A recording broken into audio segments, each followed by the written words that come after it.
here's what we're doing. I've got the skid loader over there. I'm basically taking all the gravel as the dump truck comes and brings it to me. I'm dumping it over there in my master bedroom. And then I've got the excavator over here. It's inside the house.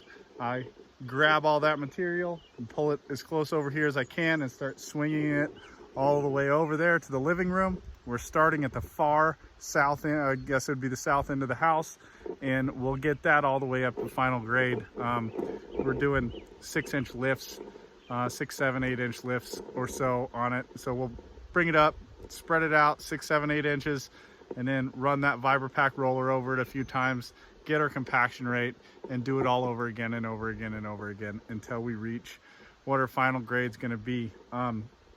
We're gonna run a 3/4 inch bedding rock for the last 6 inches, 4 to 6 inches of this project. It's a screened rock. It doesn't have the fines in it.